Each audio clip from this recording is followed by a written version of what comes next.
dialed in to Bucks and Brews, you might hear something you can use. like tips on your cash or tips on the suds. You're gonna want to The use smarts of these stuff. because they know the brews. And they know the Bucks, and they know they can't help the stubborn fucks. So listen up, because shit's not funny. And save yourself some Beer money. Bucks and brews.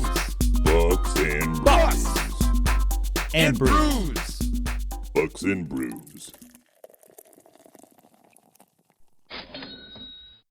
Welcome back to Bucks and Brews. Nick, we're getting back on schedule. We are. We just need our editor to start getting shit online. Yeah, so he's kind of slacking. Yeah, he's been slacking a lot because he's been busy as hell. Vacations and whatever else he Well, feels like. I just got back again Yeah. because I went to I guess I can say because my family doesn't listen to this. I went to San Francisco Yeah. to meet Luke Skywalker, Yeah. and it was better than I could have imagined. Oh my gosh, I didn't. It's funny because I didn't even realize he was Luke Skywalker. Like I've known him from like other stuff. Yeah. But like you said the name, right? And I was like, I know him. Not as Luke Skywalker. Dude, I didn't even put two and two together. That's amazing. That's why I went, because he's Luke Skywalker.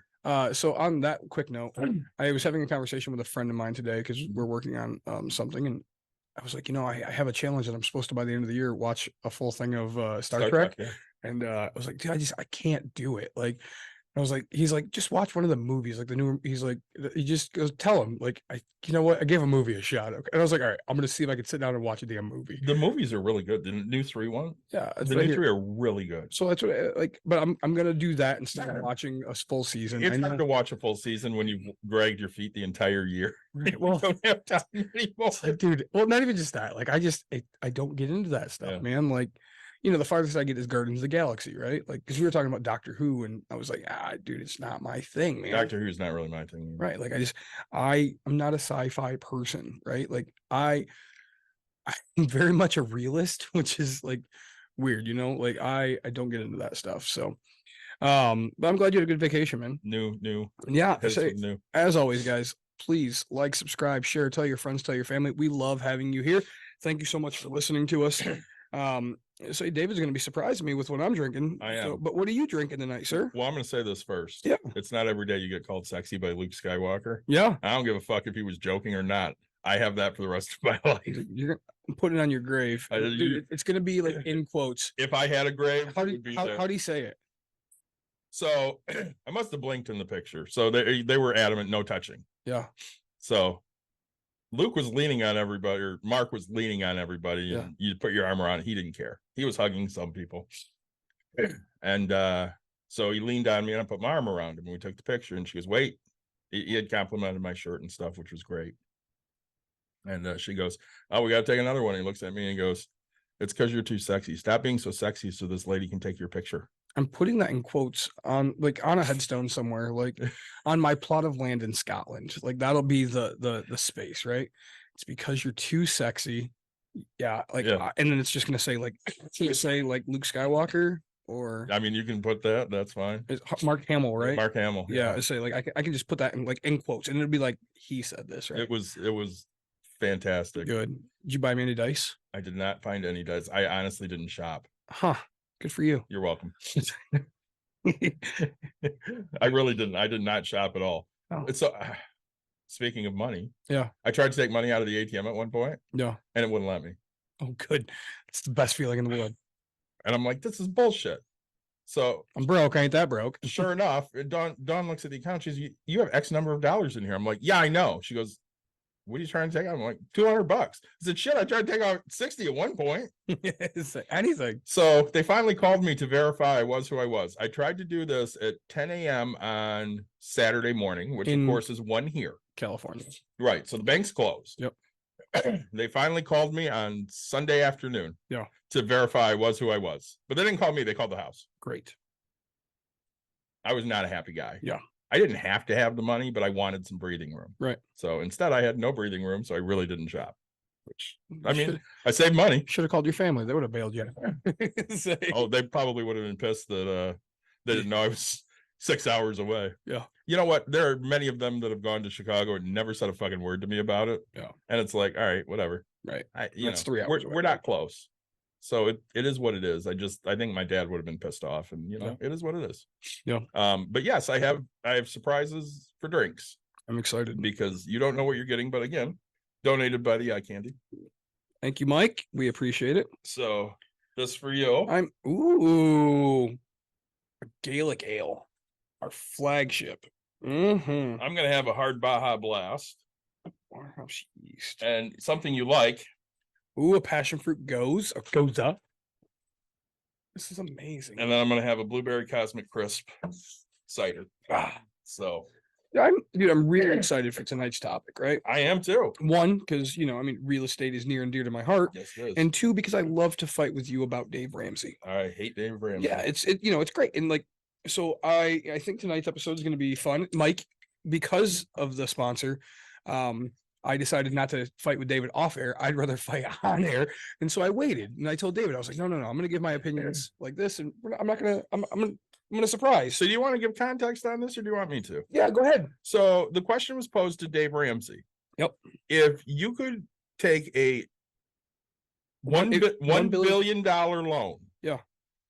For over 10 years. Yep. With no interest. Yep. Would you do it? Mhm. And his answer was no, I don't want to be in debt. Yep. Which I think is asinine. And then the person said, well, if you invest it at the current rate of 5%, that's $50 million a year Mhm. per year for the next 10 years, which is sure. I mean, right on average, yes, but like the next year it'll be 51 or 55 million, whatever the heck it would Yeah, be. Yeah, because Because it's growing. of the extra interest, right? Compounded interest is what America's best friend is. And you say no. Correct. Why? So my answer is one, it would go against everything Dave Ramsey stands for. Okay. Going into debt. So being an idiot. Sure. No, he is not. Dave Ramsey is not us. Okay. He is not trying to get people every bit of wealth, every bit of penny. He's trying to get them wealthy eventually. Right. So the problem, the average Dave Ramsey listener, okay, let's call it. I don't even know what the statistic is, but we know about the top 10% in America, right? They own 90% of the wealth. The bottom 90% own 10% of the wealth. So Dave Ramsey is talking to the 90%. And so I have to go with statistics, right? So statistically, David, if you got $1 billion, there's not a doubt in my mind you wouldn't invest all of it, right? Like, I can't tell you if somebody gave me $1 billion, like I'm not going to go on a vacation for $10. Yeah, statistically, I'm going to out earn it, but $1 billion, like that money's going to be due at some point, right? Most Americans would not invest that money, right? And so, yes, could you invest it and make the money? Yes. Will people do that? No, absolutely, they won't, right? I could sit on that money for 1 year and not touch it. Yeah, but you could. I could. Okay, right? but the question wasn't should the average person do this? It was him. It was would he? Correct. And I get that, but like it would go against all of things that he's been teaching, right? Because then that would say, hey, you can go get a credit card for 0% interest and borrow against it because it's 0% interest for 1 year. Sure, we're talking, money, but like still, it teaches the debt aspect. So I understand why he answered the way he did. And to me, like this guy said, hey, he loses all credibility. No, he doesn't. In my opinion, he still has his credibility. He's just doubling down on like, hey, I don't care if it's the most amazing debt you could have in this whole, because honestly, nobody's just going to give you a fucking $1 billion. So and this is why I realize it's hypothetical and it's not happening. And I absolutely hate hypotheticals. Like we talk about all the time. I can't stand fucking hypotheticals. My life isn't a hypothetical life. This is what's actually happening. So, I mean, it's like saying, hey, if somebody gave you $1,000, would you take it? Oh no, I'd give it to the next person. Somebody's going to say that, right? No, the truth is you fucking take it and you go do it, right? But that's how I look at things. So I'm not mad at his answer because again, I'm speaking to 90% of people, right? Yes. I mean, the top 10, right? I mean, they don't need another billion.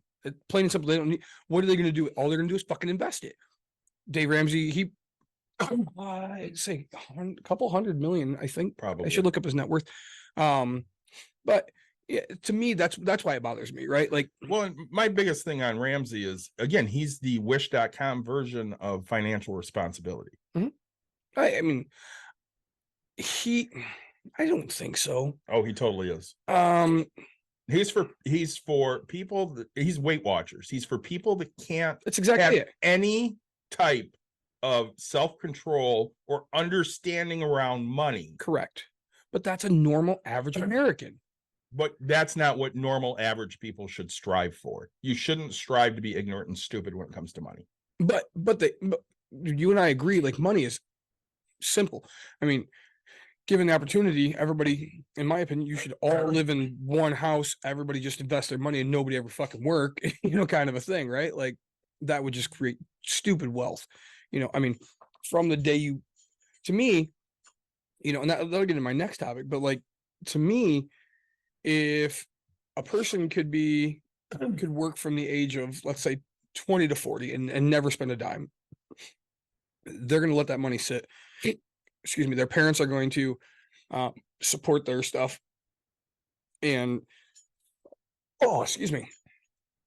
Their parents are going to support them. Like they'll have enough money for the rest of their life at that point, right?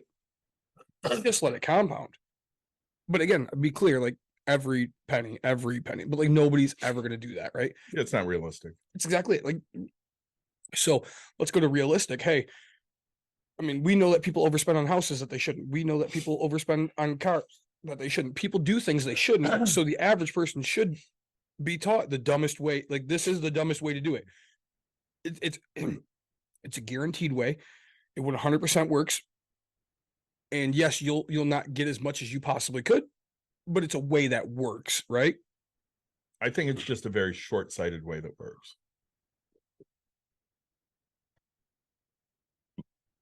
Yeah, sorry. I have like hiccups and can't do this. So, but no, I mean, we're in a different financial sense. I mean, honestly, like you've had bankruptcy. And so like you chose to dig in and take control of your finances. Okay. Most people don't do that. I mean, originally you didn't, right? I was just having this conversation with Mike. And I said, the problem is we have highly intelligent people that just don't understand money. They just don't. And that's not necessarily their fault because nobody's really taught this shit. Dude, it's our biggest fight. And I said to him in there, I said, when you put Nick, me and you together, Nick is easily the dumbest one out of the three of us. Most uneducated. And that's not a knock on you. That's just the way it is. Yeah. Mike and I both graduated from college with honors. You went to college a little bit, but didn't really give a shit about learning because you were there to bowl. I have 2.5 years of college. Right. You were there to bowl. Yeah. Well, the second time, the first time was just to have insurance. Right. Like the only thing I remember from my first year of college, right? I did a public speaking class, which I excelled in like crazy. And my papers failed because I couldn't write for shit. But like my presentations scored very high. You're a good talker. You're not a good writer. Very much. My math class, I don't remember a thing. The only thing I remember from math class, right, is the teacher, and this could be wrong, but it was basically he wrote 2 + 2 = 7, right? And it was like, whoa. And so somebody called it out and they're like, hey, you're wrong. And he's like, oh, I'm sorry. And he's like, hey, I'm going through some stuff. And within a week, he retired in the middle of our class. Like, I mean, I'm a few weeks into this thing. And I give the guy all credit. Like his wife ended up with cancer and he just wanted to, and he was done. Yeah. So like, he wasn't focused on us. Right. So like I was getting taught wrong. It was his fault, but like, dude, go take care of your family, go do the right thing. Things going so like, that's all I can tell you from my first time of college. Right. And the stupid fights that were out in the courtyard. Right. My second one, I could tell you, like I did learn from the teachers, not from the books in any way. Like the way they talked, it was just great. Davenport was a really good, like they do hire great faculty there that have life experience. And I loved, because the reason I'm in real estate is because my high school teacher like taught life experience. Like he owned a jewelry shop and he owned real estate and he owned some things. And he's like, hey, this is kind of where, and dude, I didn't fucking learn a thing from the books and stuff like that. But like, that's how I learned. I learned from stories of people.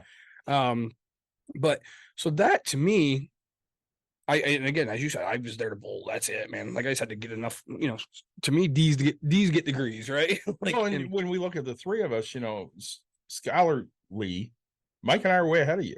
Oh God. Financially, we were years behind. Oh yes. Because we didn't know what to do with money because we weren't ever taught. Yeah. I graduated high school and my mom handed me $18,000 and she said, do with this as you please. And I did what every 17-year-old does. I spent the shit out of that. And that's my point with the $1 billion. I mean, technically you had an interest-free gift Yep. for 18,000. Yep. Granted, it's not $1 billion, but you didn't do shit with it. No. Like, and that's what the average American would do. So See, but the question wasn't what will the average American do? it would be him, yes. What would Dave Ramsey do? And I think it's disingenuous for him to go, yeah, I wouldn't take it. Because I think honestly he would fucking take it because he knows what he's doing with it. You and I both know, given the opportunity to invest somebody else's $1 billion, yeah, of course, like he'd be like, hey, I'll just, I'll take my. Just be fucking honest about it. Right. Just say, listen, I would not recommend that anybody does this because I don't think they have the wherewithal to actually invest the money and let it grow and then just use the investments. Yes. I would not recommend that anybody does this, but I am financially responsible. Yeah, I would do this because I know what I'm doing. But and my other problem is like saying it out loud now. Like, I don't know. Okay, so what's on the line? If I don't pay it back, what do I lose? I mean, My life? I mean, I don't think they're going to kill you or anything. it's $1 billion fucking. Yeah, I don't know. Because Okay. again, it's a hypothetical. Right. So if we go to, if you're putting $1 billion and I get 5% guaranteed, nothing in this world to me is a guarantee. But if my life is on the line, I'm not taking the $1 billion, even at a 0% interest. Me personally, not fucking doing it. Right. But again, even if you get 2%, Yeah. But if my life's on the line, I'm not doing it. I totally am. Yeah. See, and that's where the difference is, right? All of my investments right now are riskier than they should be at 46 years of age. Oh God, yes. Because You're playing catch up. I am. I have 46. You got to yeah. take that? I do. All right. So Nick's going to talk to his snowplow guy. And I'll just keep talking about how I can't stand Ramsey. So again, when I look at Ramsey, his debt relief program absolutely works. And I've said before, it's the wish.com version of finances. It's, the Weight Watchers version of finances because it literally hamstrings you into, you have to do these things. Debt's bad. You can't take on any. You have to pay for everything with cash. Credit cards are awful. Don't use them. And yeah, to some people, those are absolutes, but they're not absolutes to everybody. And I hate dealing in absolutes. I use credit cards. Should I use credit cards? Hell yes, I should, because I get reward points on my credit cards and I make, probably $1,000 a year just off of my rewards on my credit cards. That's money that's helping fund things that I want to do, like going to see Mark Hamill. If I don't get that money, I have less money every year to work with. So I look at those things and I say, yeah, many people should never have a credit card because credit cards, they're not responsible enough to have. Yep. Me, on the other hand, I know what I'm doing. I pay my bill off in full every month. Yeah. I can handle a credit card, so I'm going to make that extra 1,000 by having it. And see, and me, I can't tell you that it's not that I'm not responsible. It's that I don't like the stress and anxiety of having to have another. For you, it's like 7 fucking payments, dude. Like for me, I can't do it. Like I hate the mortgages I have, right? Like it's so much, right? Like it is not the. It's the having to know that I'm going to 17 different places. Sure, I can do it online, but that's 17 different fucking websites I have to open up or do whatever. And it's just a lot for me. So it's funny to me how anxieties are different because we both have anxiety, but mine's all social anxiety. Yeah. And yours all revolves around money. Mostly. Like I have anxiety about money, but my anxiety is I don't make enough. I need more. Sure. It's not. Well, mine is as well. Mine is never about I have too many bills to juggle and I have to remember to pay them all because I have a spreadsheet that tells me when to pay them all. Don't get me wrong, I have a spreadsheet as well, but like you don't want to look at it as much as I look at mine, which is constantly. That's exactly it, right? Like I dread having to go on there because like then I'm like, all right, pay this person, pay these 7, pay this, and I put an X by it, but it's just like, dude, it's a fucking taxing first of the month, right? Like I'm just like, oh my God. And I just do it every day. It's just part of my everyday. Yeah. And trust me, getting into the routine is fine, but like it is a frustration. And my money's split into different things. And so like if I never rob Peter to pay Paul, but like I have one that's just a full fund. I have this and that. But sometimes you have to move money around. Right? Like I have to go. I have this fund because it pays this much interest. I have this fund because it pays this much interest. I have this fund because it's set up to just pay my mortgages. I have this fund because it's just the vacation fund. I get it. Yeah. Like and you're only allowed a certain amount into FDIC accounts, right? And so it's like, hey, what do you do with it after that? Like there becomes this hey, yes, I need some money here, but like I want to earn the interest here. And Right. so it's like I'm doing the best I can. But like, this month, okay. So I'm getting fucking bombarded, right? I think we talked about it a little bit. Like I have an eviction, I have a tenant moving out, I have another tenant moving out, I have I just had a huge water leak and now they're repairing the wall. So like I have expenses going out. I'm flipping a house right now that's costing me a shit ton. So like, oh, where's that fucking okay? And people are like, oh, why don't you just move fucking 50 grand over? Well, it's 50,000. I don't make my interest out. Well, you're just making it difficult. Yes, I understand that, but like You want what you want. I have control of what I do. And so like if I have another one, it's like, hey, that's another outlier that I don't need. Right. I mean, in theory, I do have a credit card. I have a Lowe's accounts receivable, which they sent me a card, but I fucking the card's at home somewhere stashed. I wouldn't be able to tell you where it is. It would take a long time to find.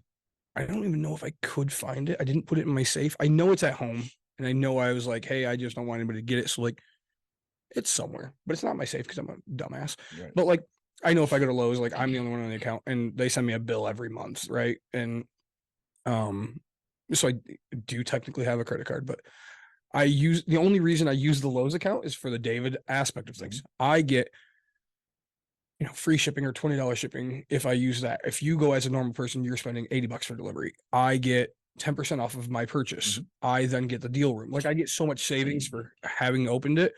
It's the only reason I did. So it's worth it. Very much it was. Even though Dave Ramsey will tell you it's not. Oh, dude, I've saved my Home Depot. I don't have a Home Depot gift card. Like you don't need to have a credit card with them. Like you just sign up for a pro account type thing. I think it was $130,000 is what I've saved this year at Home Depot. Right? Like it is astronomical. So, having that type of an account, having those things, yes, I do have it because otherwise I'm spending that much more. Right. Right.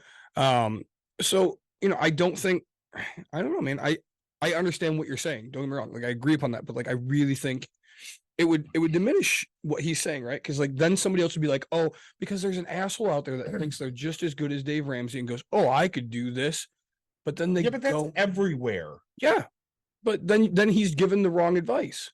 No, he's not giving you. He's failed that one person. He hasn't failed that one person. That one person's a fucking idiot. But he doesn't. He wants to make it idiot proof. Like that is what Dave Ramsey does. I want to make this idiot proof. He's an idiot too. So. This is what I made last year off of my credit cards. Bank of America paid me $227.73 to use their card. Capital One paid me $1,025 to use their card. Chase paid me $65.63 to use their card. Any others? Wells Fargo paid me $475 to use their card. Yeah. So I mean, we're $12, 12, 13. 17, almost $1,800 to use credit cards last year. Yeah. And is that minus your fees? I don't have fees.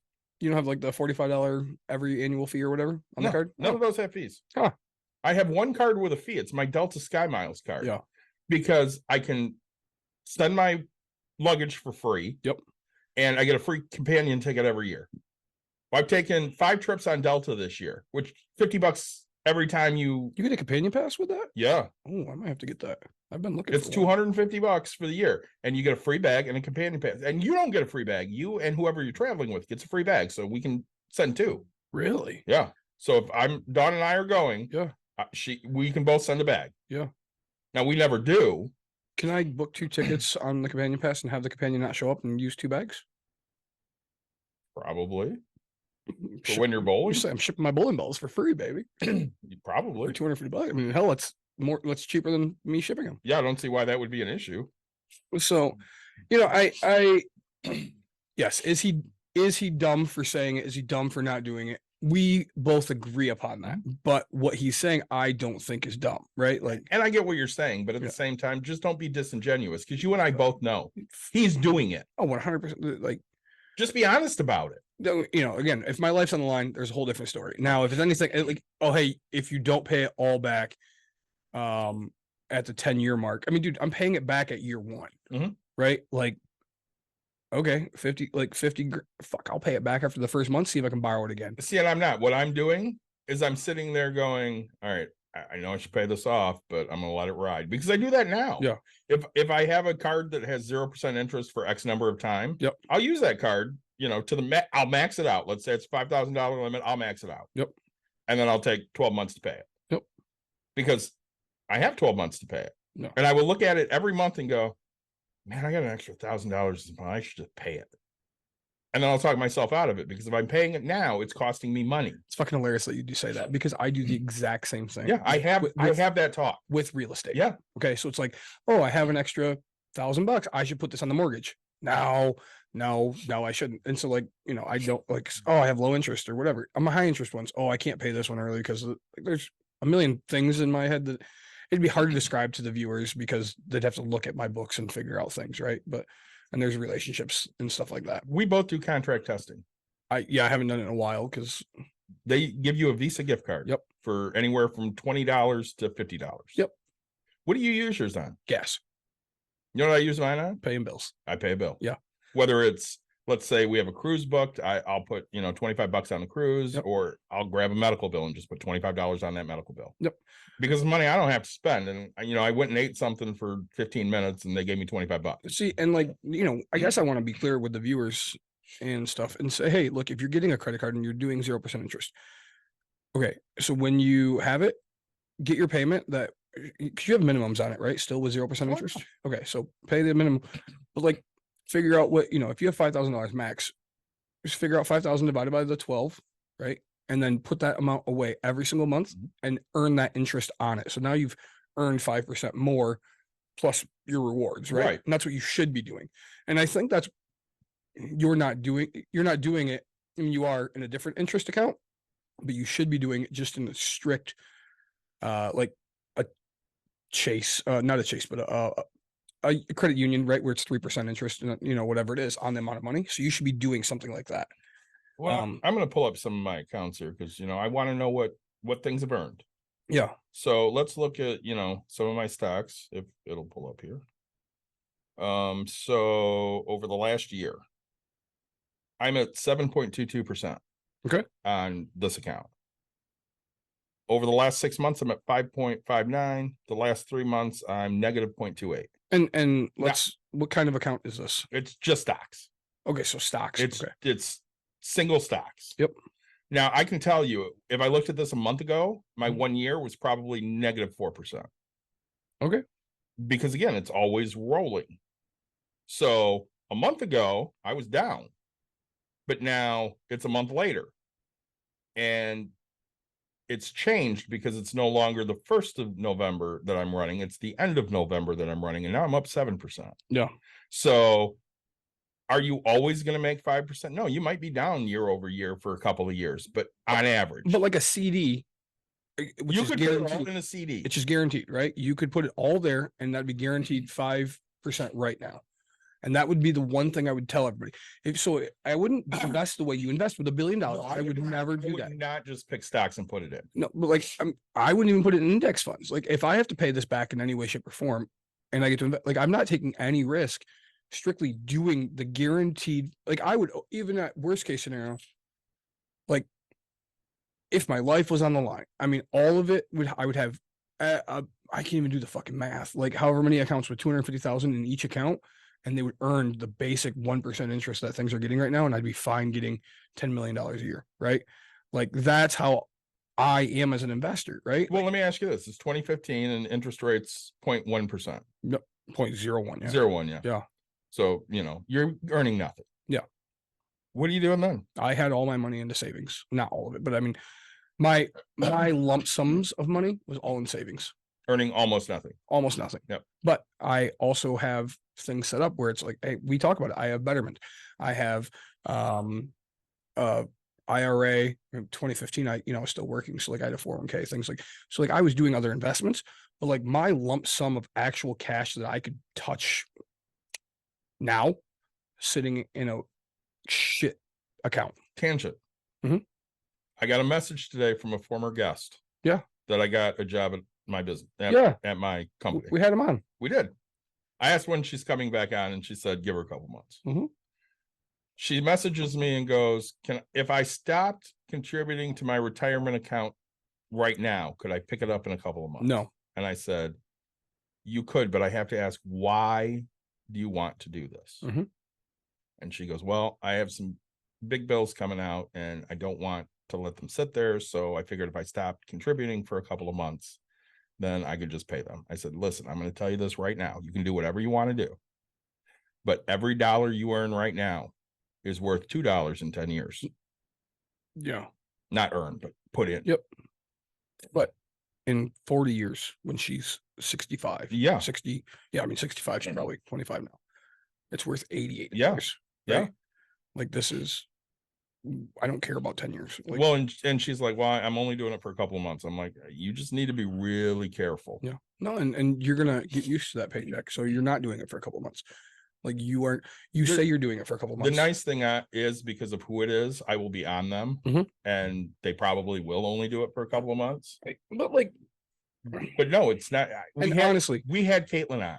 Yeah. And she asked you specifically, money's tight right now. Should I stop contributing to my retirements? And you said, no, absolutely not. yeah, it's the last thing I'm giving you. Right? Life sucks right now. Figure out a way to get it through that, because the end of your life shouldn't suck. Right? Like, there should be a light at the end of the tunnel, and you should guarantee the light. Right? The light should get bigger the younger you are. Let's look at that for a minute. We're not guaranteed that end of the life thing. That's exactly it. It could be tomorrow. You were in the hospital this weekend. I was. I tried to die a couple of years ago. Yeah. I got a phone call today from a near and dear friend to the show. Yeah. Oh, how is he? Steve's hanging in there. Good. He's still got some heart issues going on, but he's hoping that they're getting him figured out. Yep. And he said to me specifically, listen, we were going to travel a lot once I retired. He goes, ask me where I've gone in the last 2 years. I said, you haven't gone anywhere. He goes, I have not. Yeah. He goes, but I travel a lot before this. Yep. He goes, I'm going to tell you right now, don't wait till you retire. Just travel as much as you can right now. But okay. So, like, when I talk about this, it's not okay. David, Yes. You're currently making, let's make up a number, $60,000 a year. In that range. Okay. Social Security will only be paying you $20,000 a year. Okay. If I'm lucky. Right. If we're lucky, blah, blah, blah. But like, so all I'm saying is get to the point where you're always for the rest of your life making that $60,000 a year. Right. If you want to live lavish and travel a heck of a lot, like, you should be traveling right now. You should be living the modest, like, whatever. And take the risk that you're going to do more. But like, I'm not saying don't live your life right now, like, at all. Like, make travel a priority, make these things a priority, but don't go into debt for it. But like, don't have your life change when you retire. So your life should be the same. If you want, like, don't get lucky, get smart and make it a little better, right? Like, I'm not telling you to live off of 60,000 now and then $1 million a fucking year later. No, I'm telling you to live off 60 now, and we're dealing with inflation. You know what? 80,000 later. Right, because that way it's, like, hey, give yourself that buffer of, hey, things are going to go up. You're not going to have your mortgage payment and things like that, but like, really, like, live the same freaking life through your whole life. I'm going to tell you this right now, because I am a realist. Yeah. I'm, 46. Yeah. I've already had a near-death experience. I'm morbidly obese, according to doctors. We all are. I mean, I have lost 25 pounds in the last couple of months. So, I mean, that's helpful. Yeah. But I don't expect to live into my 70s. I just don't. Sure. Because I'm a realist. But even if you don't expect it, you don't have to expect it, but don't live for a number that you don't know. And I'm not. Yeah. My point to this is, I've always been the type of person that wants to make sure if I drop dead, everybody's taken care of. Yep. People have always asked me, if you win the lotto, will you stop working? No. Fuck no. Yeah. I mean, it would have to be money, it would have to be stupid money. It would have to be like, $300-400 million for me to give a shit about stopping working. Because while I work, I get healthcare, even though it's not great, it's decent. I mean, I still spend a shit ton of money every year on it, but it's decent. They give me a retirement account that they contribute 2% to. Yep. Which again, still sucks. It's decent. It's not great, but it's decent. They pay me a decent amount of money. I work from home. It's not like I set my own hours, but like when I'm in coaching season, like what you're in right now, Mhm. they know I'm probably going to be gone most days by 2:00, which means I'm going to be on at 6. Mhm. And they're perfectly fine with that. And if I need to get off at 1:30 and I didn't get on until 6 and I had a 7.5-hour day instead of an 8-hour day, they know I'm going to make that half an hour up tomorrow, and I'm going to work 6 to 2:30, and I'm gonna make it work. Right. You're not robbing them. I'm not. I'm giving them everything I have. I'm not at the point anymore of I'm going to go above and beyond because they don't pay me to. Right.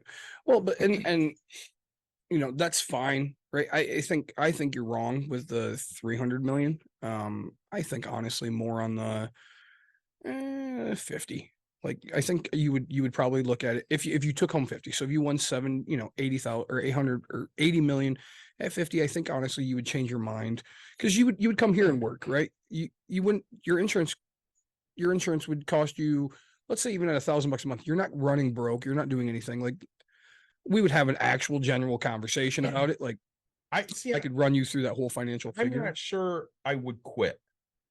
I might peel back to maybe mid-time. Maybe I'll only do 30 hours a week instead of 40. Sure. But I really do enjoy what I do. Yeah. I don't always enjoy some of the people I have to deal with because who does? Right. But I enjoy what I do and I'm really good at it. Yeah. And as long as I'm free to, do what I do and I don't have a whole lot of people meddling. Yeah, I think okay, so yes, would you continue to work whatever? I think that moment when you had to do something that you didn't want to, that would be the thing. It'd be like, yeah, you know what? I just don't need this, right? Like, correct. So sure, would you work? But like, you would be in so much more control. I have said before, if I won $1 billion in the lottery and let's say it pays out 400,000. Yeah. $1 billion it pays 400,000? Probably. 400 million? 400 million. Yeah. Yeah. Sorry. I might be insufferable at work. Yeah. And I had a boss once tell me, well, if you're that way, we're going to fire you. And I said, that's your decision, not mine. At 400 million. If you tell me I need to come into the office, I'm going to be like, nah, man, I don't. Yeah. Hard pass. I'm not coming. Yeah. Well, then we're going to fire you. All right. Well, that's your decision. No. It's not mine. So I'm on CBS. Mhm. Or sorry, CNBC. Mhm. And we were reading a little bit about America. And A little Americans. segue here, yeah. And so 77% of Americans feel anxious about their financial situation. 58 feel that their finances control their life, right? So it means they have to go to their job, they have to do everything to get there. 52% have difficulty controlling their money related worries, right? Like that's above 50%, like more than average, right? Americans are most worried about their financial future, which include not having enough money to retire, 68%, keeping up with the cost of living, 56%, and managing debt levels, 45%. And the financial stress and the impact financial stress has on Americans stretches into all aspects. They feel 43% feel fatigued, find it difficult to concentrate at work, 42%, and have trouble sleeping, 41%.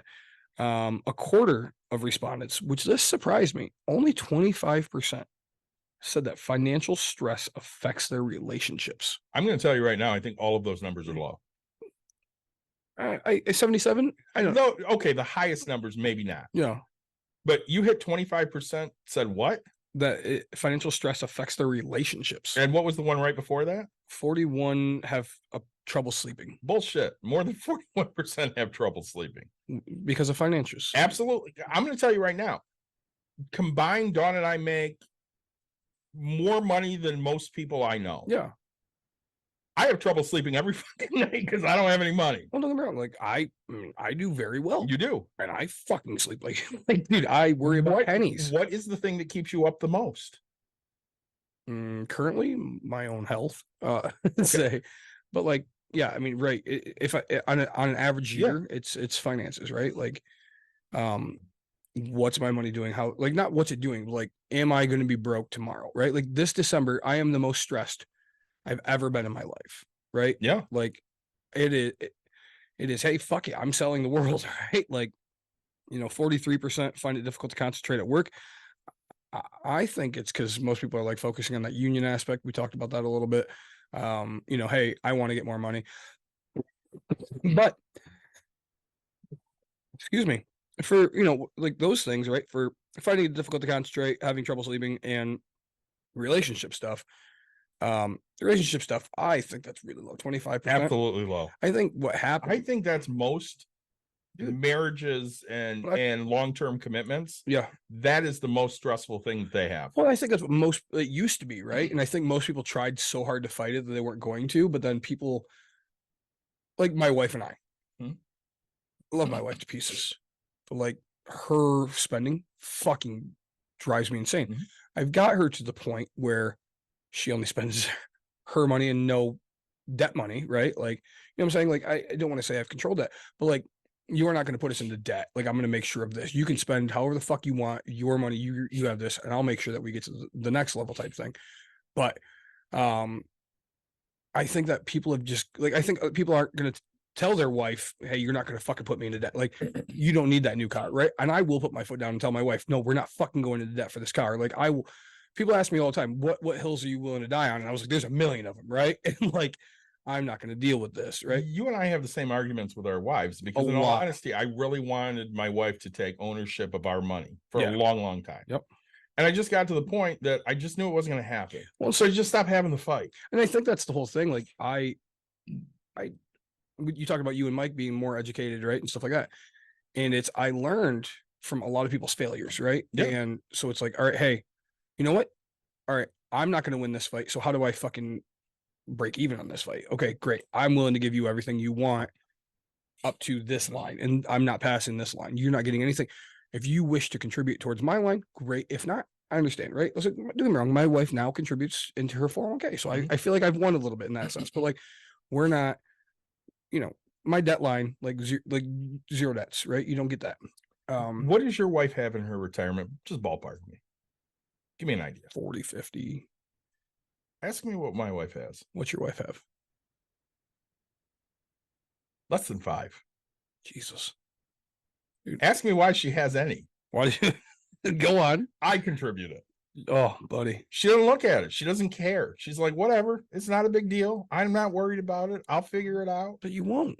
No, she won't. That's why I'm putting money into it. And if I had more money to put into it, I would be putting more money into it. I just don't have more money right now. But she should. I mean, okay, so I know what she makes roughly. And but you guys need to cut back. But like, there's zero reason to me on the money you guys make. There's zero reason to me that she's not putting in the 67 a year that she's allowed to. Granted, she self-employed, like you could do 25, but like, there's no reason she shouldn't have an IRA and do 6,700, 25 a month. Right. 6,700 should be in there. Like, this should be a guaranteed fucking it doesn't matter. Like, hey, I now make this, like, even if she has to give herself the raise to get there. See, like, and the problem we have is when we look at our bills, the medical is just killing us. Eat the fuck, like, who gives a shit? Eat the medical. Like, I tell this to my tenants, I tell this everything.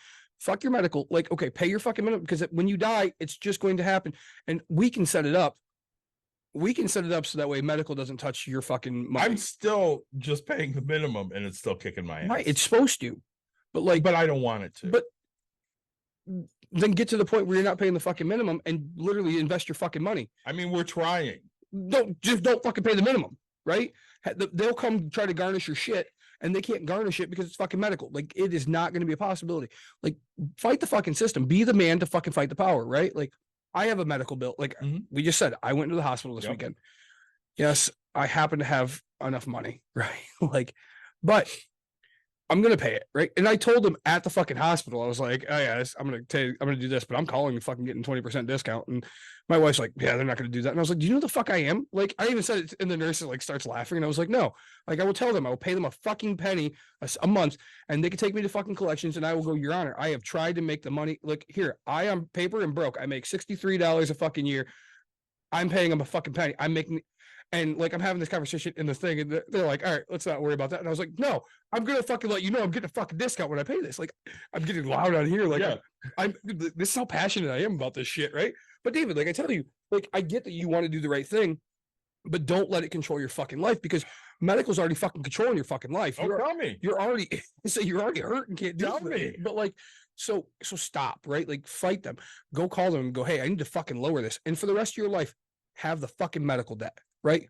for the rest of you. And then if you do happen to hit a fucking grand prize when you're later, go pay them because you feel fucking good about it. But stop, right? And it's not going to hurt your credit. It's not going to do anything. Like medical can't fucking hurt your credit. We know this. Stop letting them win. And some of them I have. Yeah. Like Trinity, when I went and they basically accused me of being a drug user. Yeah. I told you about that, right? Yeah. They billed me an extra $75.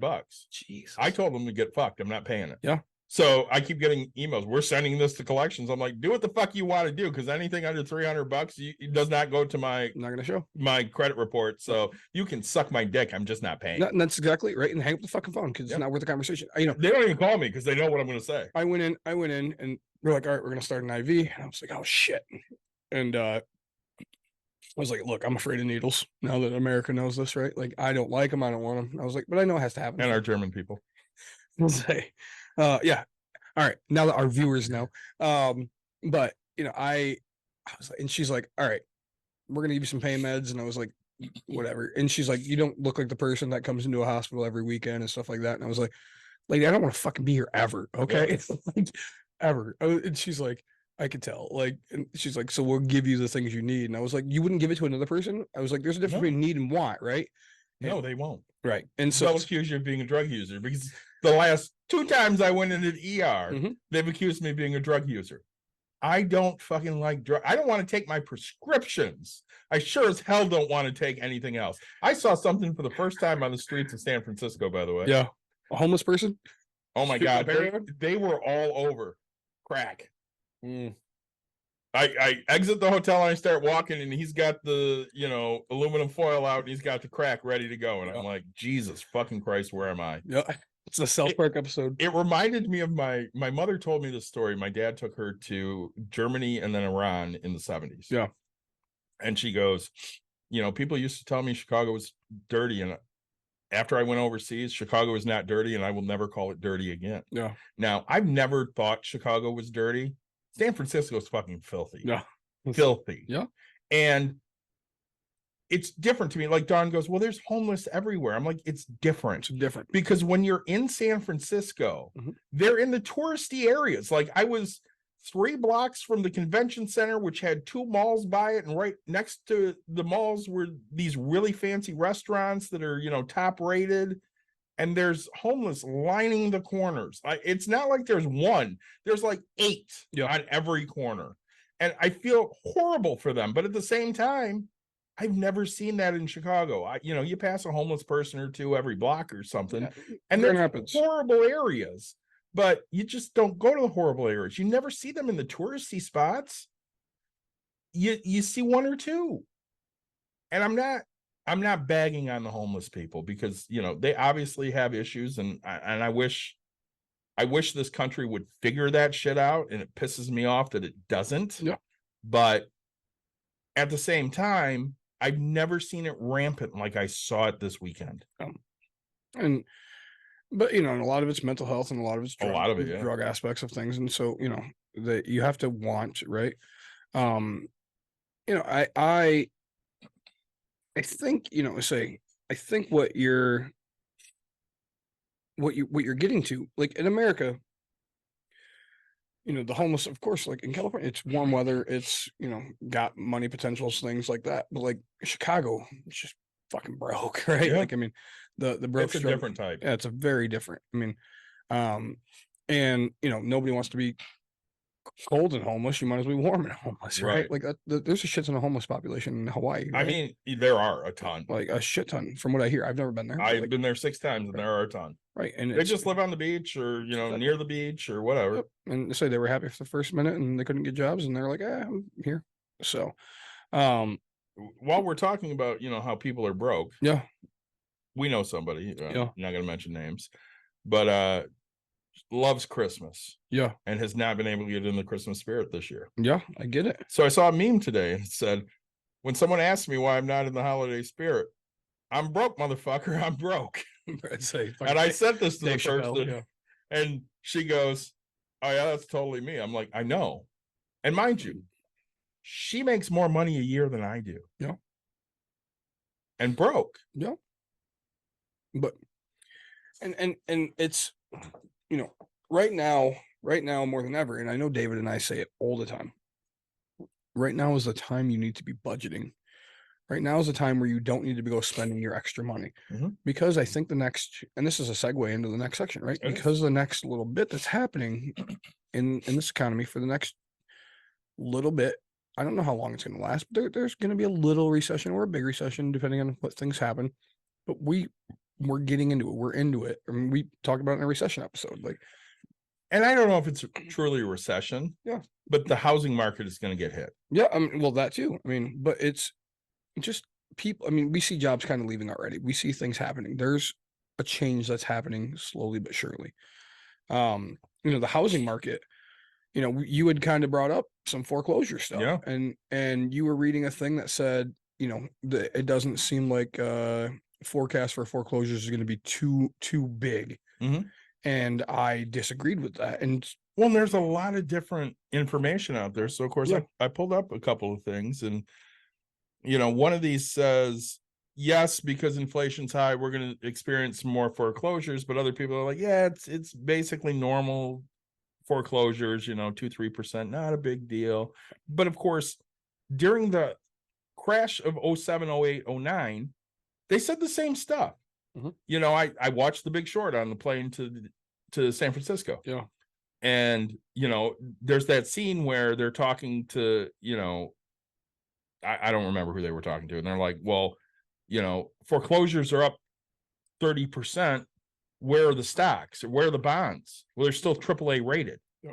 Well, how can they be AAA rated with all of these defaults? And they went to S&P, and S&P is like, well, it's within our models, which was total bullshit. Yep. Because they also admitted, listen, if we don't give them the rating they want, they're just going to go to Moody's and get a rating from them, and they're going to pay for it. And this is how business is done. So again, it's just a bunch of bullshit. Yep. You're not actually being honest. And again, that's the thing that pisses me off about the Ramsey thing. You're not being honest. Just be fucking honest. Yep. I'm honest. You and I, we come on here every week for the last 3 going on 4 fucking years now, and we're just honest about shit. We just peel our shit open and say, hey, this is what it is. Yeah. If you like it, great. If you don't, whatever. Not everybody's gonna like us. That's fine. That's true. But I don't see why they wouldn't. I mean, I do. But we're honest. Yeah. And we know very well that, for some people, we're going to be an acquired taste. Yep. And for some people, they're just going to fucking hate every ounce of us. And some people are going to love us to death. Yep. And I'm okay with those things. The one thing they're never going to do is, man, David and Nick are full of shit. Yeah. Never going to say that. No. They lied to us. They're never going to say that. Yep. And that's what makes us great in our minds, right? Like, we are very honest people, and we forget sometimes, and I keep saying like America, but like I forget that this goes out to the world, right? And sometimes it's hard to fathom the entire world getting to hear this and seeing this and dealing with this, right? Because I'm a stupid American that thinks that the world only revolves around this. No, but so to me, all right, so repeat what you said about the foreclosures. You think people are only going to do 2%? Yeah, 3%? A lot of people are saying it's going to be small. So I found an article on The Hill that says foreclosure notices ticked up nationwide the first quarter of this year, with more than 65,000 properties beginning to go through the process. There were 36,617 new filings in March, which marks the 23rd consecutive month with a year-over-year increase in foreclosure activity, according to a recent report from ATTOM. They were up 3% from the previous quarter, but 29% year over year. So, of course, they keep saying, yeah, it's within the models, it's 2 to 3%. But year to year, it's up 29% from 22 to 23. Yep. And to me, that's a huge number. That's 1 out of every 4 houses.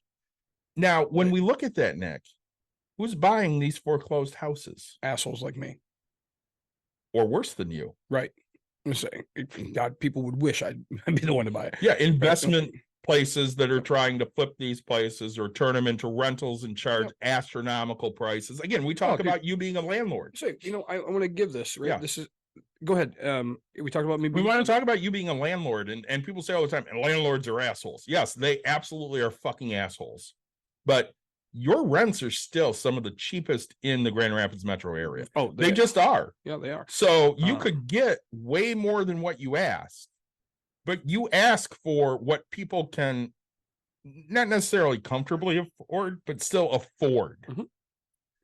And I want you to live, right? yeah, you don't get credit for that because again, you're an asshole landlord. We have that talk, that a family member calls you just a succubus piece of shit. Yeah.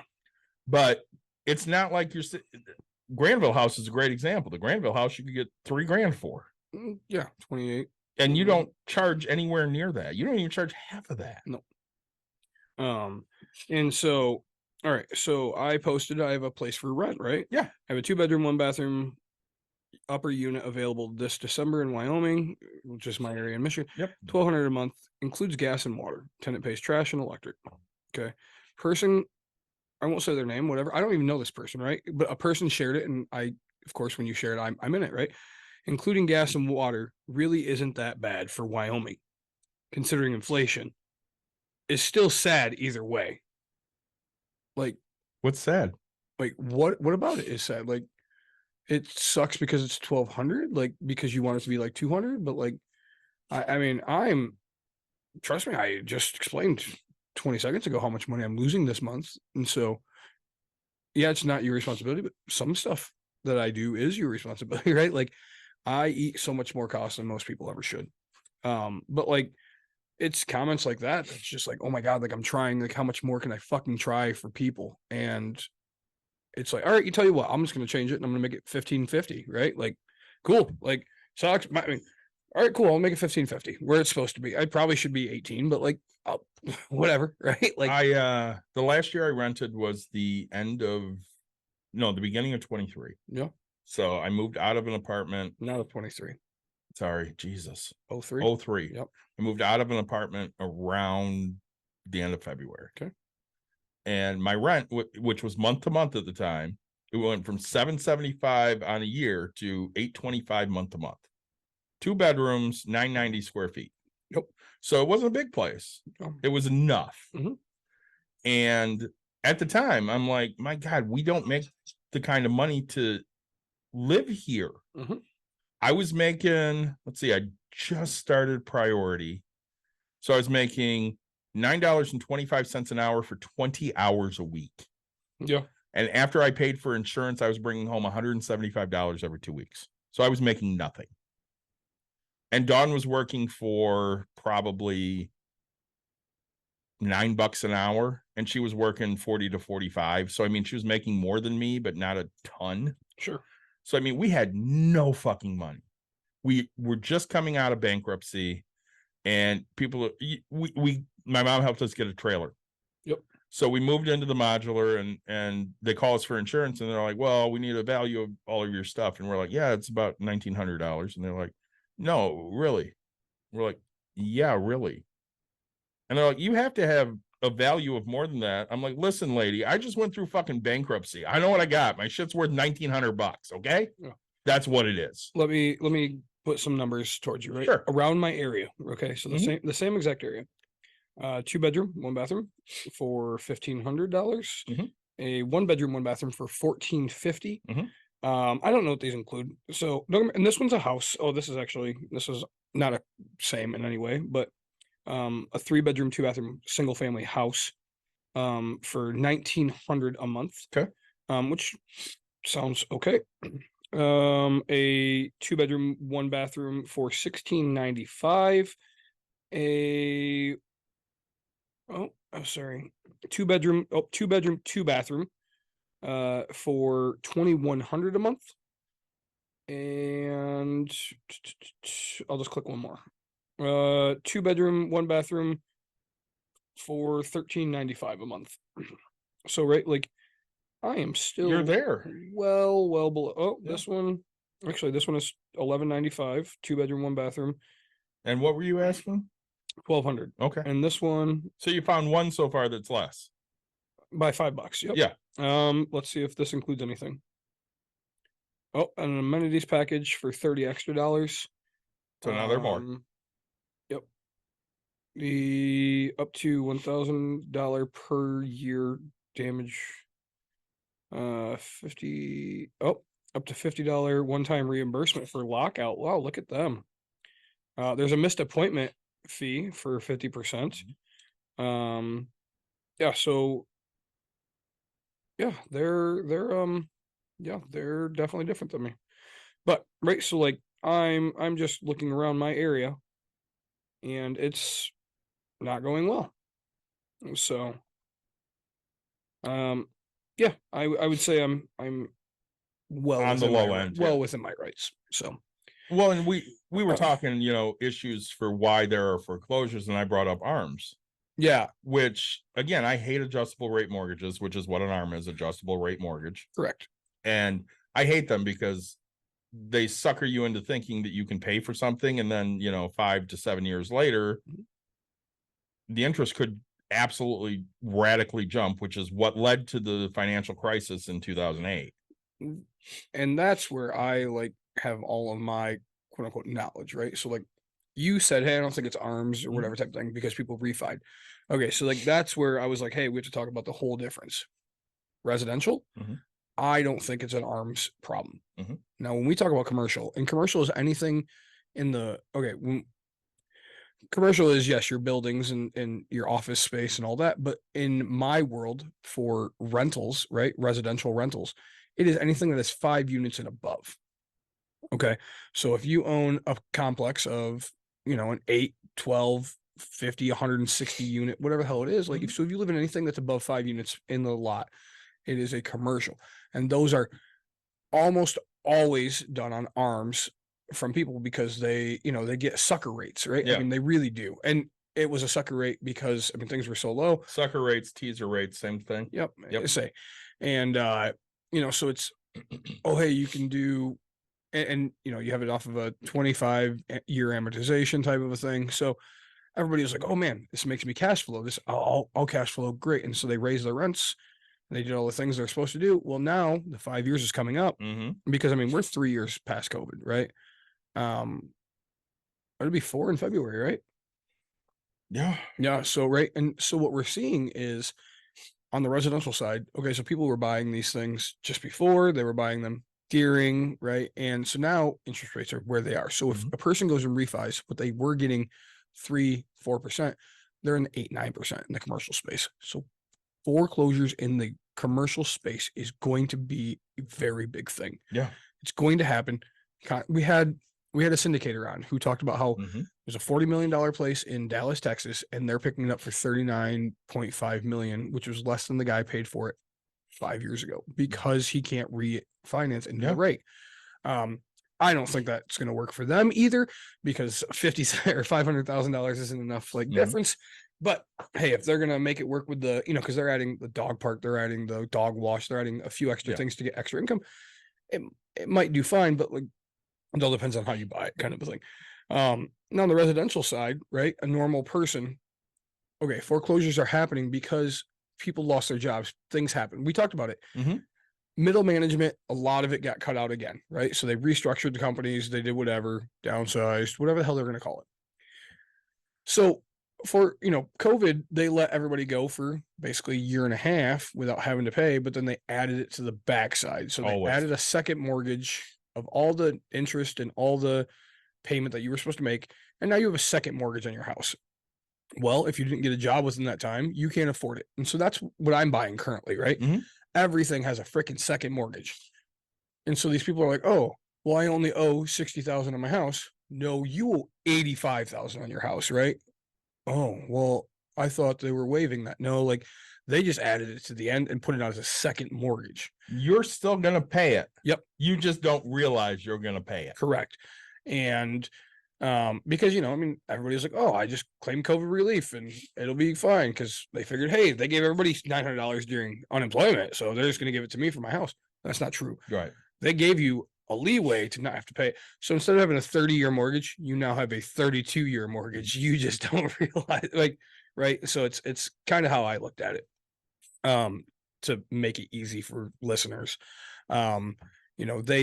You didn't, sometimes they'll do teaser rates when you go buy a car. Oh, skip the holiday payments when you buy the car and you don't have to pay for 3 months. And then all of a sudden now you're hit with $800 a month, right? Like it's great for the first 3 months. Then you get your first payment. You're like, all right, this car might not have been that great.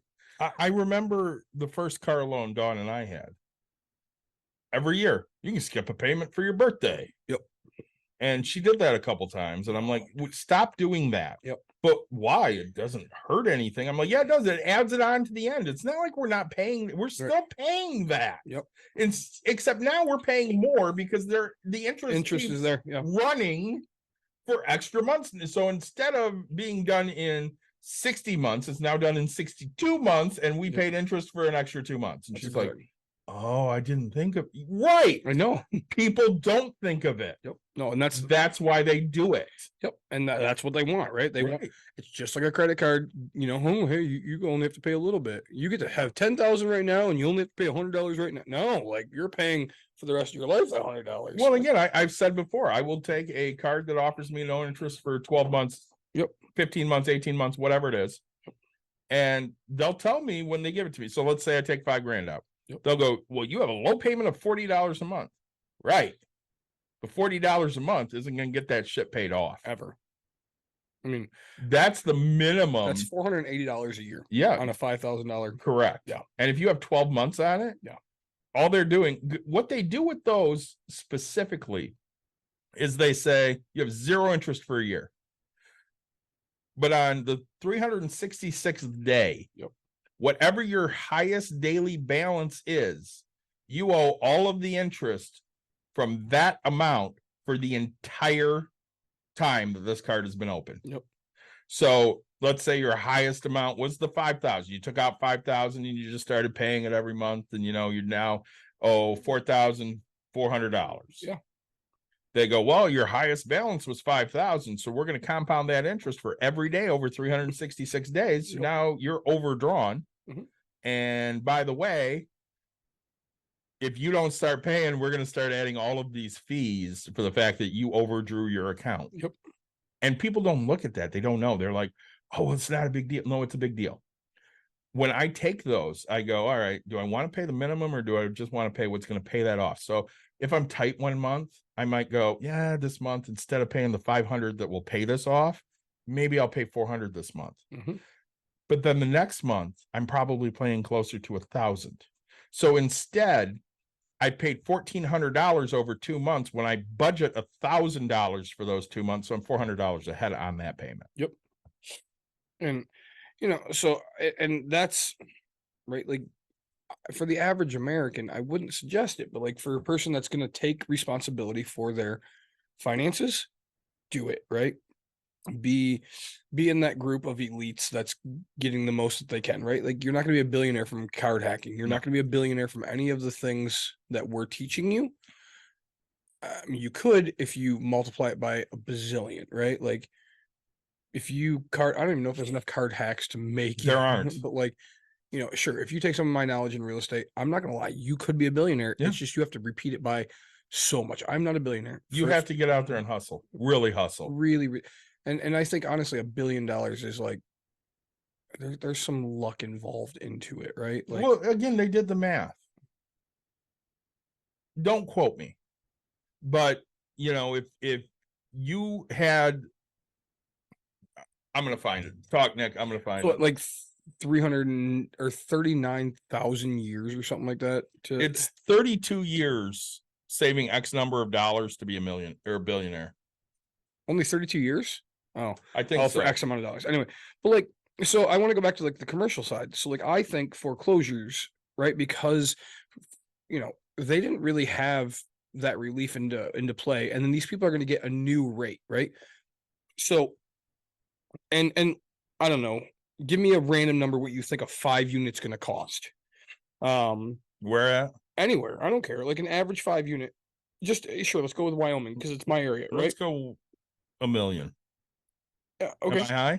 I mean, for a 5 unit, yeah. But I mean, so 5 units, I think let's do $110 a door. So 100 or $550,000. Okay. Right. $550,000 is what you were paying at, and let's say you got it at 3.25 interest, right? A nice low interest. That's $2,400. It's rounded up. It's $2,394, right? Okay, was your principal and interest. Now you have taxes and insurance on that. The taxes and insurance isn't going to really change.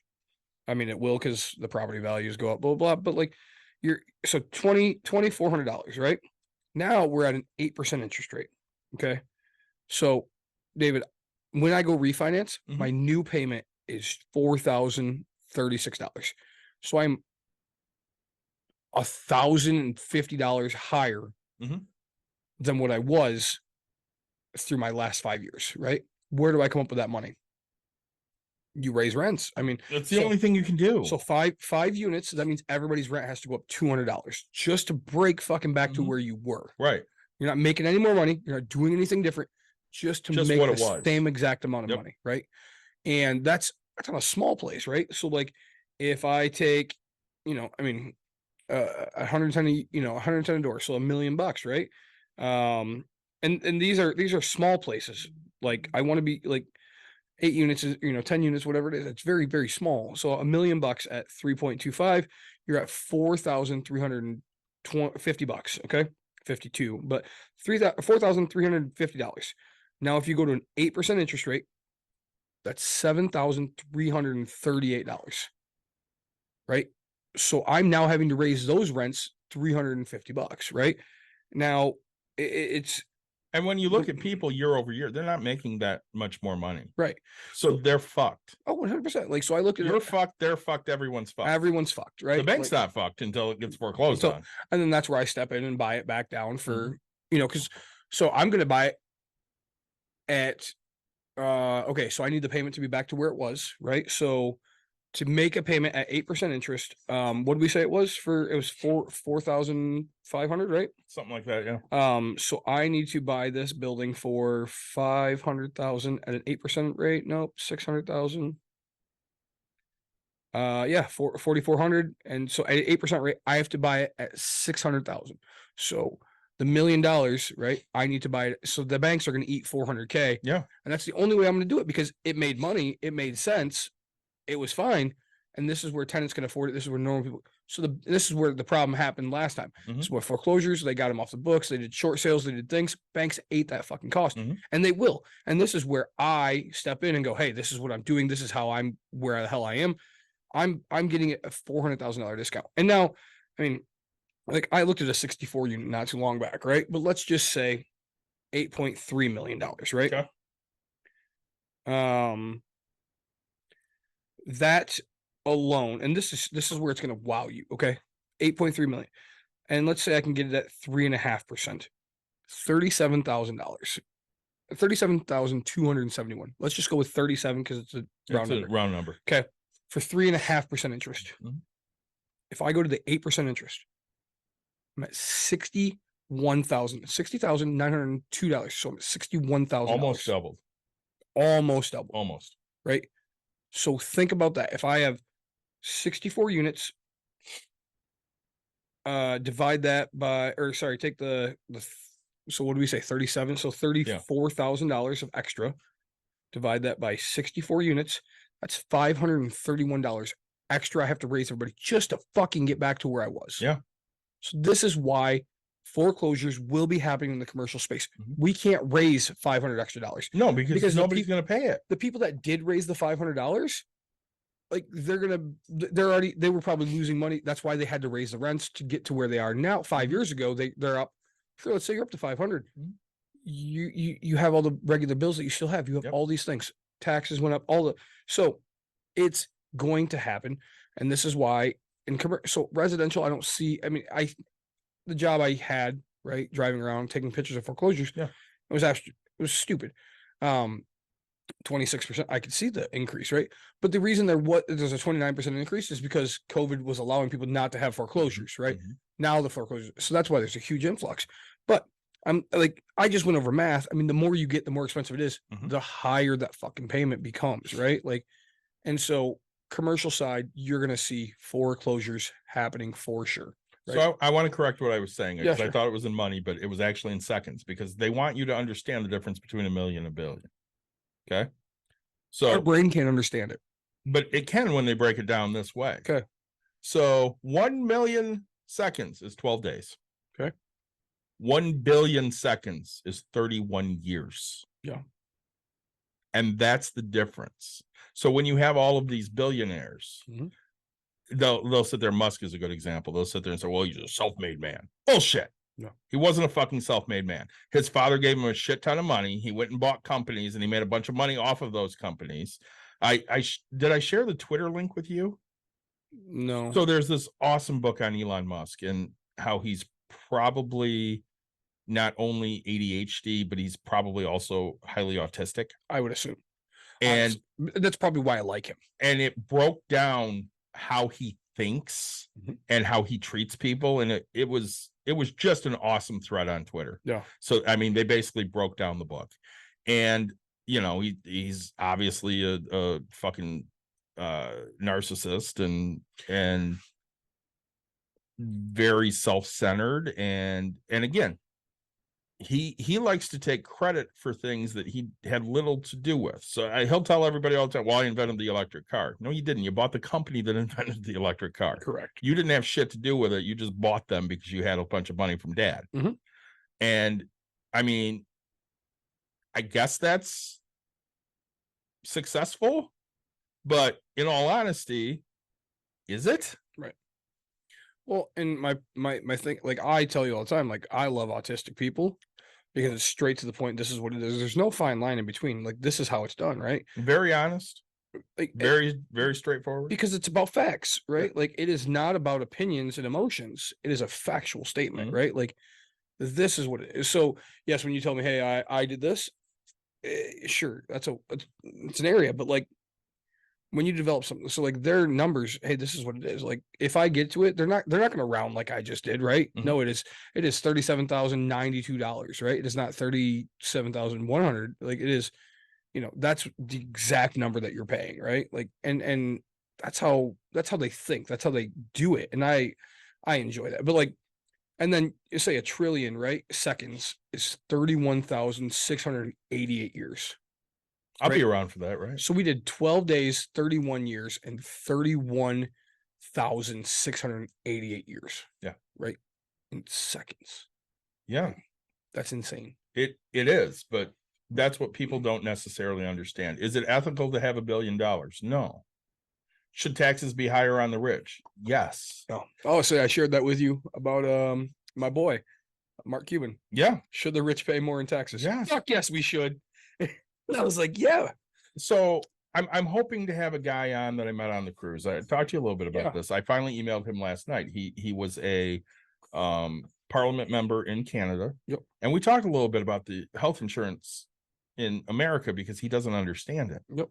And, you know, I told him, I'm like, there are a lot of differences. And when I emailed him last night, I'm like, listen, I want to talk about some of the differences, especially in healthcare between Canada and the United States, because obviously it's way different there. You know, people take the taxes in other countries and it actually goes to help people. Yeah. We take the taxes in this country and the majority of it goes to defense, and the majority that goes to defense contractors. It doesn't go to, you know, soldiers. They don't give a fuck about the soldiers. Right. It goes to, you know, I don't even remember the name of some of these defense contracts. I want to say BlackRock, but I think that's that's true. Yeah. And they Blackstone? No, BlackRock. Yeah. One of them. It doesn't matter. It goes to them, and you know what they're doing is they're subcontracting out people to, you know, go into war zones, or they're building planes or whatever the fuck they're doing, but it has nothing to do with soldiers. Boeing or whatever it was, like they're getting money. Yeah. So like that was another thing I wanted to have the conversation of. I don't remember if I shared the link with you or whatever, but the company that started following all of the senators and political people's trades. Oh yeah, I love them. Dude, like I follow that. I want to figure out, I forget the company, guys, so like bear with me. But so they're like, hey, whatever trades. And so they started making money, the same money that these, because politicians are making a shit ton of money off of this. They're like, hey, this person did a trade, great, do the trade. Because they know that things are coming through, right? And so it's not deemed insider trading here in America. But David, right? Like it's like, hey, we're going to vote if we're going to Autopilot. Autopilot. It's right? called autopilot. So Send me that link if you wouldn't mind. Sure. But they're because I'm gonna start investing in it, right? Because I fucking believe in it 150%. They follow all of the politicians. They follow Michael Burry. Yeah. And tell you what he's invested in. Yeah. Do we want to try a scam call? Sure. Hello, it's Nick. Am I speaking to Nicholas Watkins? Yeah, you're on Bucks and Brews. How can we help you? Hello, hello. Hello? Oh, they Fuck fucking you. ended. Come on, that was golden. You should have just said you were yes, not you're on Bucks and Brews. That was more Could have made him fun. run.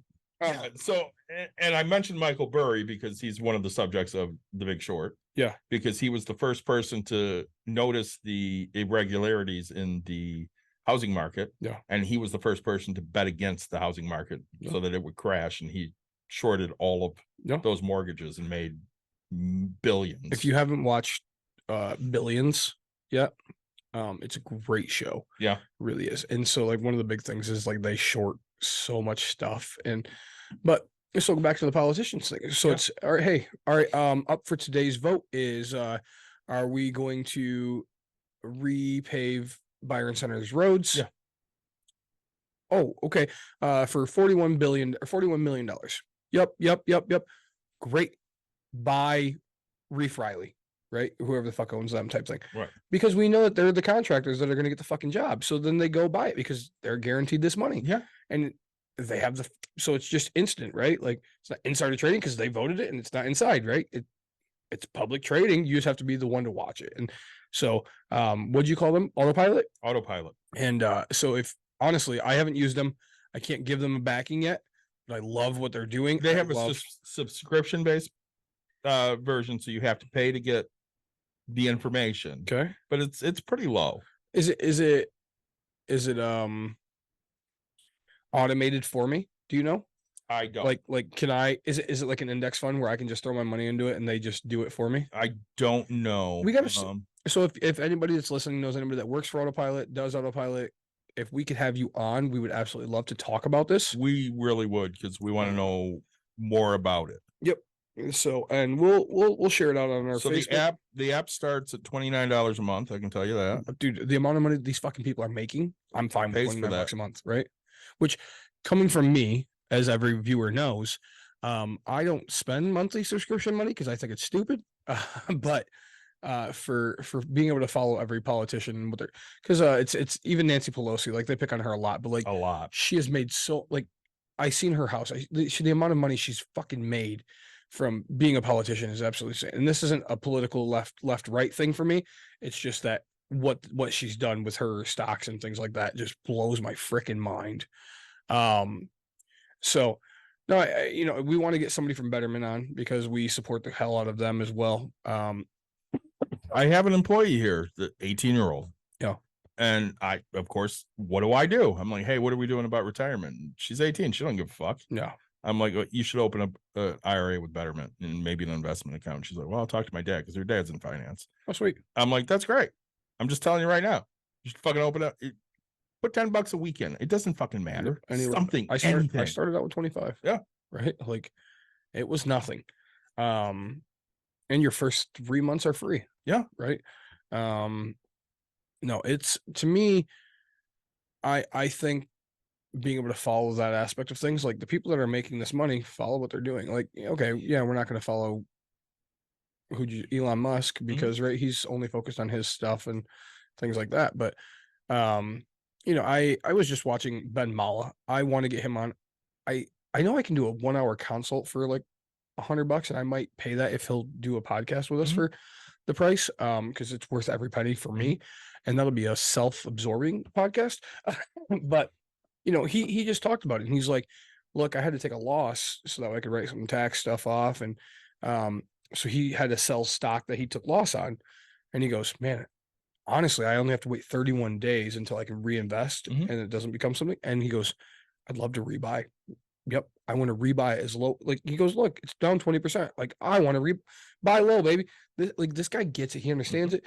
I respect the hell out of the guy. I've never met him in person. I've been wanting to go to Florida. Courtney said no multiple. She said yes if you absolutely need to. But like, I want to go. Like, but if I go, it's just going to be like a 20-second conversation. Hey, but like, I'd love to just give 5 hours. Like, I'd pay $500 for 5 hours of time. I mean, again, I saw Mark Hamill for maybe a minute. right. It's like, It was worth every fucking penny. yeah. Every penny. Let's say, and so, but I think when it comes back to housing, right, we're going to see some foreclosures. Yes. Yeah. Like it's up a little bit, but like residential housing, a normal thing that you would live in or I would live in, right? Find a normal thing that you would live in. I would live in anything. People don't realize that. But right, that's gonna be, hey, if you're losing your job, yeah, those foreclosures happen, right? People have job changes, Yeah, they we're have looking things. at what, 3 to 5% maybe. Right. I say, but on the commercial side, I'm promising you, and correct, Give me a percentage that you think.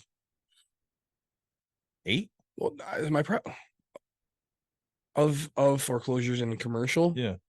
So I haven't done enough research to figure out if big hedge funds own more commercial than what I think. They And own quite a bit. and how but much they have. I'm not gonna hold you to anything. We're not gonna do Yeah. a review in a year and say Nick was way fucking off. Just give me an educated guess. Just where do you think it might be? I mean, you're gonna see, if I had to pick a guess, somewhere between the 7 to 10 range. And 7 is bad, but 10 is damn near nuclear. Yeah, like these bailouts that are not going to happen, these things that are going to, like, there's going to be so much in this because these people can't afford, like, dude, if it was me, okay, so if I was in this, I'd be fucking sunk. Mhm. Right. All right. So I'd have two choices, right? I could either sell all of my residential that is still worth some money. And Mhm. granted, this is still worth money. Don't get me wrong. It's not worth the same money because of the when you get into commercial side. Okay, so residential, it's worth what you're willing to pay for it and what you can afford to pay for Yep. it. In commercial side, it is based off of what the income is on it, right? It's not, yeah, it's still worth what you're willing to pay, but like what you're willing to pay is based off of how much money you're making. On your house, you don't make money No. unless there's inflation, unless there's things like people are gonna be like, oh, you fucking said it wrong. No, like, yes, you can have like people, oh, I made $200,000. Yes, inflation and You have an 8 things. unit that brings in $1,000 per unit. Right. So you make $8,000 a month. Yep. So right, the 1% rule says that it's worth 800,000. 800,000 right now. And I'll bring it right back up. The mortgage calculator, right? 800,000 right now is sorry, I typed in too little zeros. But that's so without taxes and insurance, it's 58.7 or $5,870. Now, taxes and insurance, you're probably right at the break fucking even mark, right? It's if tenants pay all their utilities and you don't have a gas bill. Because, like, all right, so if I had to add, because I mean, my tax bill is just over $1,000 a month, right? So that put me at 68.7. And my water bill, it puts me at, I don't care, let's add another 500, roughly.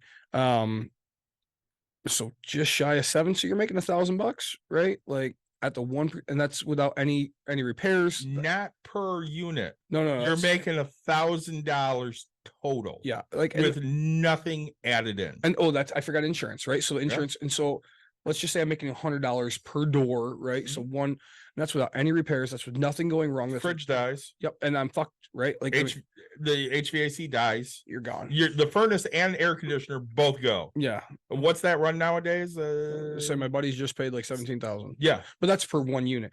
Now, if you have a boiler, I mean that's 40,000, 30,000, whatever it is. If you have, I just had $1,000. I just had well over $1,000, but let's just say like just to fix the plumbing, not to fix the walls and stuff like that. $1,000 to fix the pipe. Yeah. If I have, there's, so without rental inspections. So rental inspections is $100 and something per unit per every, year, 2 years, whatever. So like, let's say $60, right? There's so many other fees that people don't realize. So a roof goes out every 25 years. Like there's so much more to it. It's not just your payment. And so people are like, well, that's not my responsibility. Landlords shouldn't buy it if they can't afford it. And it's like, well, we take the risk to get to that point. Like, this is where my problem is, because if you say, hey, we shouldn't buy it if we can't afford it, that's saying you only want big business to come in that has pooled all their fucking money, and they're gonna be the guys that are making 1,700 in my area because Or that's more. right. That's what they're supposed to do, right? I think what's the highest we've seen, like 23 or something? Yeah. But like 21, I don't remember. Right, like you need us small people to take the risk, to take the challenges, to take the chances, right? Like we are the guys that are trying to make this a better society. So Right. you run a multi-billion-dollar company. No. Let's say you do. Okay. You run a multi-billion-dollar company Yep. with 50 investment properties in every major city. Yep. Okay. And Joe Blow calls from Chicago and he's like, listen, I can't make this anymore. Yep. Is there any wiggle room? Can we do something? What are you going to say? He can't make what? He can't make the rent. Mm. Is there any wiggle room? Can I get a reduction? What can I do? The problem, if I own $1 billion company, I'm not taking that call. Okay. But like my people that are set into place. And what are they saying? Oh God, no. Like there's not, no, like everything is done by the book, right? Right. Like, hey, I'm sorry. That sucks. As $1 billion company, right? Like it's never getting to me, but like the fact is like, hey, what does the book say?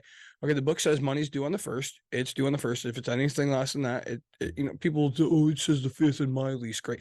Fine. Money's due on the 5th. If you're there the 6th, it's a $50 late fee. Mine's only 35. Great. Like there's outliers for every goddamn thing that's out there.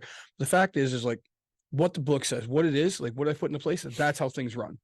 No wiggle room. There's no, like, no, this is a fucking company, right? Like there's no wiggle room, right? Like, okay, how's a Big Mac made? 2 all beef patties, special sauce, lettuce, cheese, pickles, onion, sesame seed bun. Okay. There's no fucking wiggle room on how a Big Mac's made. Everybody in the world Knows how a fucking Big Mac's made. Now you, right, as the owner of that Big Mac, when you purchase it, get to make the decision, right? I don't want pickles. Yep. So now it's 2 all beef patties, special sauce, lettuce, cheese, onions on a sesame bun, right?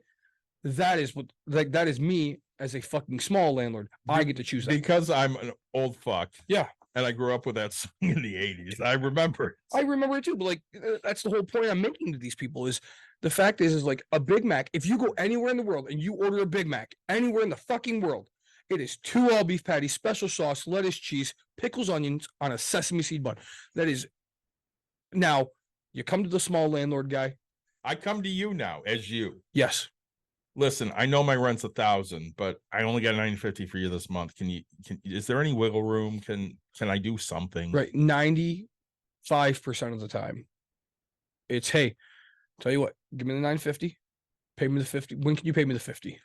I get paid in 2 weeks. Awesome. Tell you what, give me the $50 there. Is your first time being late? You know what? Hey, there is a $50 late fee. You're going to give me the 50. If you bring it to me in the 2 weeks, I don't tell them this part. Like this is in my head. Just what you know. Okay, this is my head. So you bring me the $50 in 2 weeks. This is your first time being late. Awesome. Hey, thanks so much for getting me the 50. Let's get right back on track, and I'll see you in 2 weeks. Okay, with the extra, with another $1,000. Okay, this is your second, third time being late. Hey, I'm not gonna be able to make it. Did you tell me before the first, after the first, whatever it is? Like, you know what? Hey, there's a $50 late fee. Yep. Hey, and usually it's, hey, I'm gonna be, I can only give you $950. I'll give you like 50 in 2 weeks. Awesome. Don't forget the $50 late fee. Here's the $50 late fee. Great. Like at that point, like you don't get a second. Sometimes you get a second, but like usually you don't get a third chance, right? Mhm. Like, but the first one, the first one's yours. The second one's mine. And then we'll figure it out. Like if you're 3 months in a row, I say, hey, we got to figure something out. What can I do for you? Like, hey, do you want to pay me $500 every 2 weeks? Like, let's get on this track, right? So like, we'll start getting you onto this track. But yeah, you're not getting evicted, right? Like, sure, hey, just let you know, and how I should do it, how it's going to be done, right? I can only pay you $950. Great. I'm going to send you the 7-day for $50. Or you're going to pay me $950. I'm going to send you the 7 days. If you don't pay me on the agreed upon time, I'm going to court right away for the $50, right? Like, oh, hey. And then the judge is going to go, okay, pay the extra late fee to do this. It's just a guaranteed fucking thing. Like systems are set in place, right? It goes back to the Big Mac, baby. You don't fucking make that Big Mac any other way unless specified, right? And that's what people don't understand is they sit there and they're like, well, you know, if you can't take on that risk, then fuck you, you shouldn't take on that risk. But like you said, a big business is going to come and they're going to take on that risk, and there is no more wiggle room. There is just, this is the way it is. And if you can't deal with it, fuck off. It's correct. So a big business looks at tenants and goes, there's 1 million of you in the world. In the world, 1 billion, right? In the US, it's millions, right? I'd like to know. I don't even know that number anymore. It was 330 approximately. No, I'm at saying one of point. how many people rent versus Okay. homeowners. You know, but so dude, there's a person every day looking for a rental, right? And so yeah, the small guys are gonna do things. Okay, so David, right? Mhm. So here's an example. I'm going through one right now. Person has a history, right? That they would never get approved in a big business place, right? Yeah. Like, hey, you have a criminal charge. No, like the small person, right? And how old was it, right? All right, it's not like What it's was it? yesterday, right? Yeah, say, you know, and so tell you, like, I have my stipulations, but okay, you know what? Your felony's 20 years old.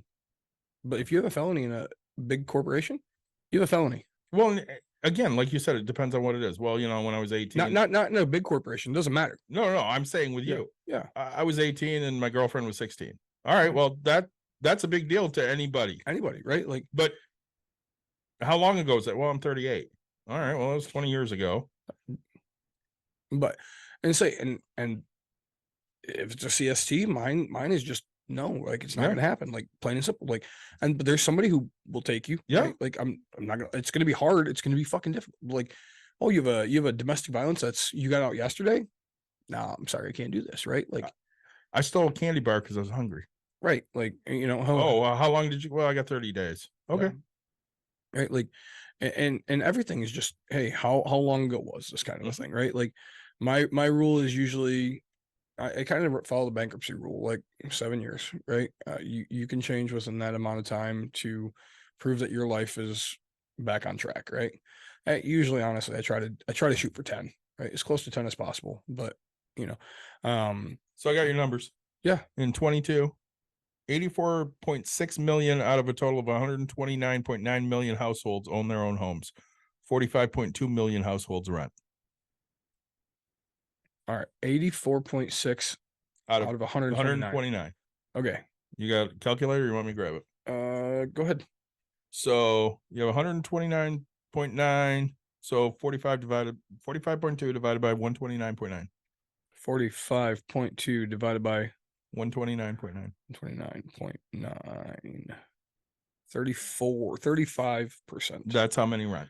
35% of Americans rent. So, right, 35 already 100 will go down to 33. One out of every 3 people rent, which is right. And so you have to look at that and say, hey, if big business owned everything, we'd all be screwed. Right? You need to have 65% own. Yeah. 2.7% have a second home. Really? That's crazy. I could have swore. The problem is we're from West Michigan, and it's Many people here have a second home. right because I mean, like the lake shore, and it's a lot of Chicago people that come by our lake shores and things like that. And so I'm so used to like everybody having a cabin or a cottage. No, everybody Granted- here, everybody in Grand Rapids has cabins up north for the most part. exactly it, right. Like, it seems like growing up, I didn't have any friends that had cabins until I got into my senior year, and I finally had a friend that had, hey, come up to my. But it's probably their grandparents looking at it, right? Oh yeah. And I started getting invited to people's grandparents' cabins, and it's Yeah. like, oh, okay, like this is different. And now it's, I don't know, now in my group of people, it's like everybody has a fucking cabin, and I'm like, dude, you guys are. I'm so tired of you people. Like, I don't have one, right? I don't have a And- cabin, but I do have a second house. It's the time it makes me want to feel like I'm got to keep up with the Joneses because I've been looking for one, right? I've been looking for one for 10 years now, and I just never pulled the You had a trigger. second place for a while out of Sandy Pines. Oh, I did, yeah. I say. I never even thought about that as a second home because I just didn't own the land or Yeah, stuff like but that. still a second home. Yeah, I say, never even thought about that. Yeah. So, but it's just kind of it's different, right? Like I didn't even realize it's that low. Yeah. Huh. So, All right. Well, we've gone a while. yeah, I think we've gotten a lot of good information out of our two mouths. gave our feelings and opinions. That's We fact. absolutely did. How, Yes. how did you like your beers from Mr. Benson? Mr. Benson, the Gaelic Ale, it's their flagship. I'm really sorry for that. Not a fan? Average beer. Okay. did average things for me. Asheville's first beer, and I'm hoping it's not the last one, but it was lackluster, Okay. right? And the passion fruit goza was great. Like I really know you enjoyed really it. like that one. I have 2 more of those left. For you. Yeah, I said that was good. Like, and they're 2 different flavor profiles, right? Yeah. Like this is gonna hit your palate and this is, if somebody told me they didn't like microbrews, I would just hand them this and Yeah. just go, "Hey, you're not gonna hate this, right?" Right. Like it's okay. yeah, it's a fine beer, right? I mean, you get to this is a beginner beer of like, hey, or that is a hop, right? Like Yeah. it's more flavor than a Bud Light, who won't sponsor me. They But should. it's it's fine. I appreciate the beer. It was good. I'm glad I got to try. I love trying new things. So, what about you? Both of them good. I always enjoy the Baja Blast. Yeah. Hard.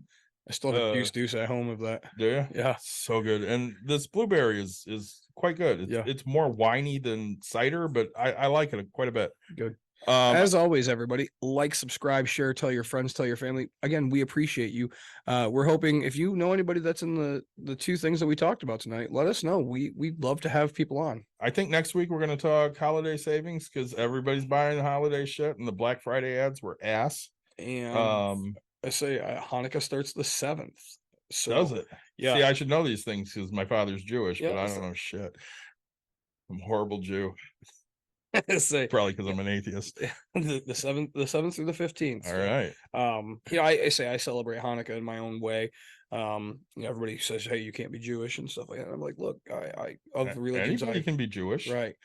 I'll say, but so yeah, I do, and we look forward to that episode. I'm very excited for how to teach people to buy 8 gifts. Yeah. So thanks for joining us. As always, like Nick said, if you have any contacts at those companies or if you have any show ideas or questions, please let us know because we want to answer all of those. And we'll be back next week with holiday savings.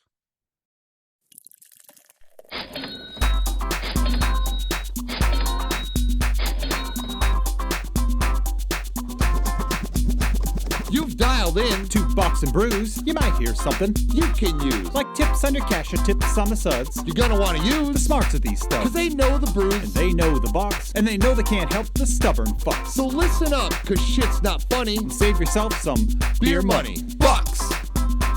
and brews. Bucks and Bucks brews. and brews. Brews. Bucks and brews.